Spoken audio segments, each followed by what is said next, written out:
a definição, o que é uma seita. Amados, a palavra seita que aparece na Bíblia é airesis, heresia, traduzida na Vulgata por seita. As palavras seita e heresia derivam da palavra grega airesis, que significa escolha, partido, tomado de pensamento, de visão, ou modo de pensar ou de viver, que é seguido por pessoas. O sentido original não é pejorativo.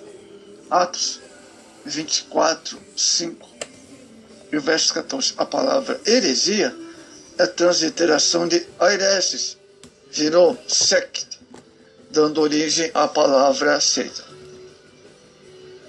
O dicionário Aurélio define doutrina ou sistema que divergem da opinião geral e seguido por pessoas. Segundo, conjunto de indivíduos que professam a mesma doutrina. 3. Comunidade fechada de cunho radical. 4. Teoria de um mestre seguido por numerosos prosélitos. 5. Facção, partido.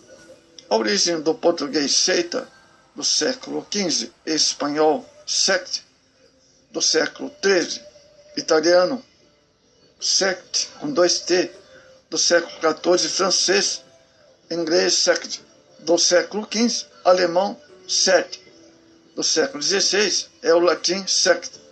Sistema de vida, modo de proceder, princípios, modo, maneira, partido. O vocábulo seita em algumas fontes liga ao verbo latino sec. Amados, seguir, ir atrás de. Perfeitos sectos ou sectus sum, outras relacionam como verbo latino secare, cortar, separar. Supino ou sectum, que por motivos fonéticos, morfológicos e mesmo semântico, melhor explica através de um substantivo neutro, plural, tornado feminino, secta. A enciclopédia Larousse define do latim sect. Primeiro, conjunto de pessoas que professam uma mesma doutrina filosófica, religiosa, etc. A seita de Epicuro. Segundo, grupo religioso fechado em si mesmo, criado em oposição a ideias e praticadas religiosas dominantes. 3. Clã, constituído por pessoas que têm a mesma ideologia. Aquele grupinho constitui uma seita no interior do partido. 4. Teoria de um professor célebre, seguida por muitos prosélitos. Bom, está aí a definição bem clara, né?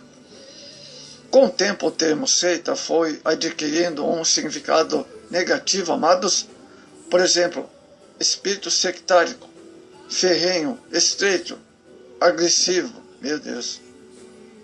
Atualmente, quando falamos de seitas, estamos pensando num grupo religioso, num sistema que em si mesmo implica em censura. Esse grupo possui sua doutrina particular, seus próprios princípios, que diferem daqueles que regem o corpo de Cristo. Os membros das seitas possuem crenças peculiares e se isolam do mundo, amados. São pessoas dirigidas por um líder ou um ensinamento, que são consideradas básicos para a compreensão da Bíblia ou de outra escritura.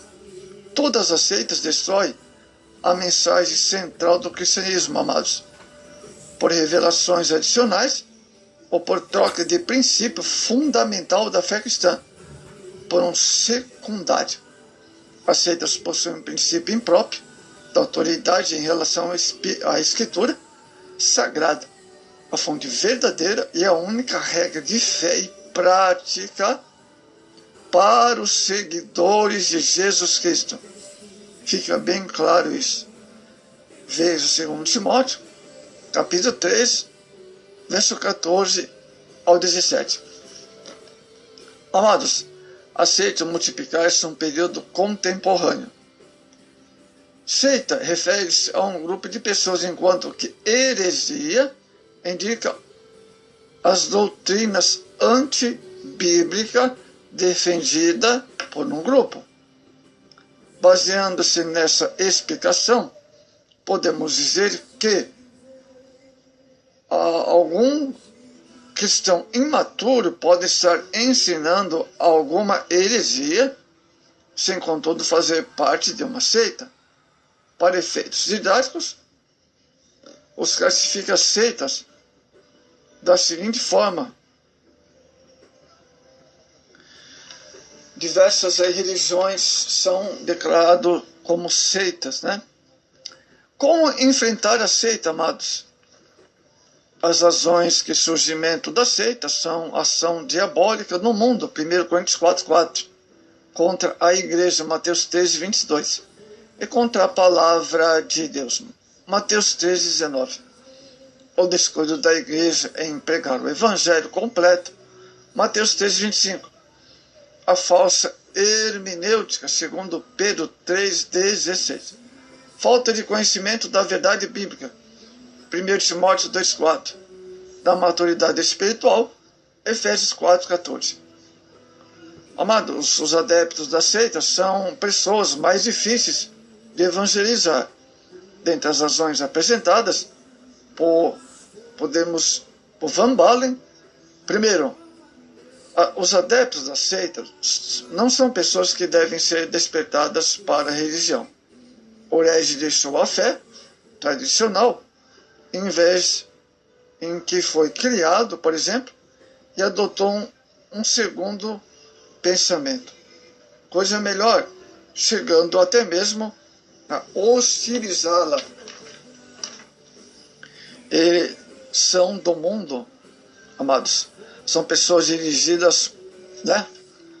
Então, Van Balen, ele diz, a primeira razão. Amados, agora, diz o renúncio, renunciam ao plano de Deus para a salvação em troca de algum sistema de autossalvação. Assim, para ele, a afirmação do profeta: todas as nossas justiças são como trapo de imundícia. Isaías 64, verso 6, não reflete a verdade. Citamos aqui as palavras de Van Balen, né? Outra coisa interessante, o sectário é um informado e consciente das falhas da religião. E evangélico, eles não conseguem entender a variedade denominacional. Além disso, pensa que sabe tudo sobre sua fé, está convencido de que conhece mais acerca do que cremos do que nós mesmos. Terceira coisa que Van Balen, ele argumenta: muitos adeptos fizeram sacrifícios, contrariaram seus familiares, suportaram zombaria, etc. Van Balen, Caos das Seitas, 1986. Muito bem. O que fazer diante da problemática existente? Que medida a igreja deve tomar para enfrentar as seitas? Muito bem. Vamos ver isso. 4 pontos principais. Vamos ver. Primeiro, é fundamental e importante que a igreja atenda à necessidade de seus membros, das pessoas da comunidade. Necessidade de um ambiente fraternal, animado pelo amor mútuo de seus membros, de estudo aprofundado da palavra, de evangelizar e de uma ação social mais eficiente. As pessoas que são mais vulneráveis, aceitas, são os vacilantes na fé, os que estão na iminência de cair na apostasia, e os que já se desviaram da verdade.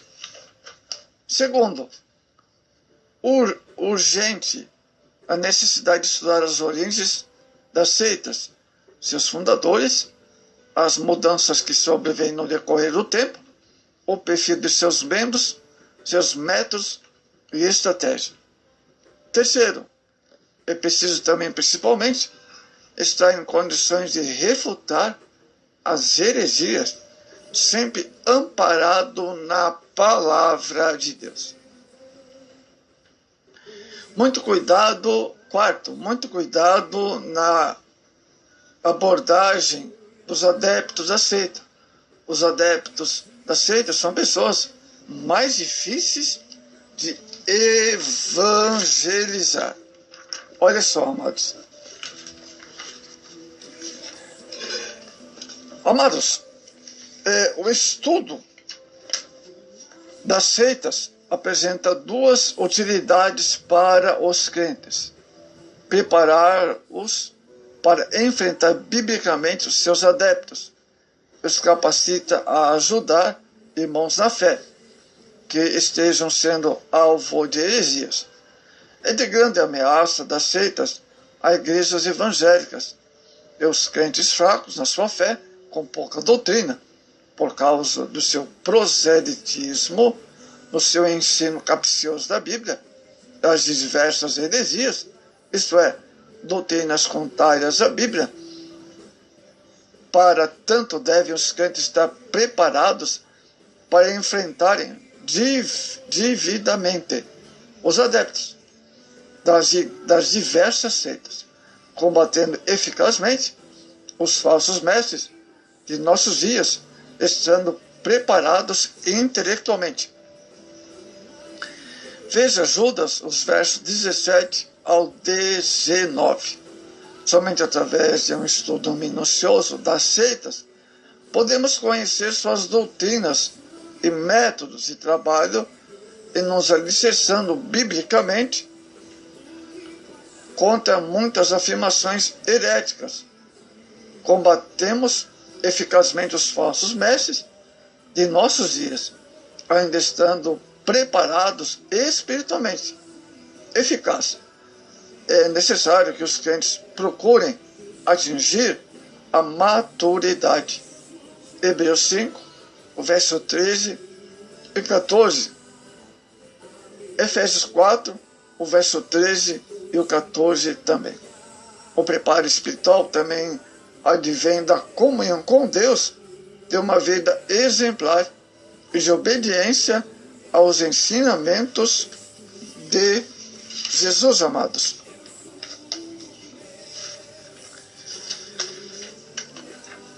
Amados, queremos aqui falar também sobre o falso profeta, falso ensino. Começamos pela palavra falso para melhorar nosso entendimento.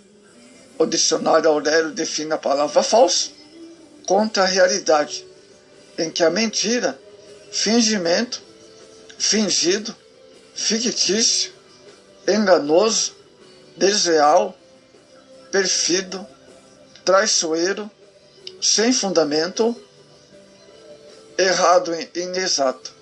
Diz aquilo que é feito à semelhança ou imitação do verdadeiro.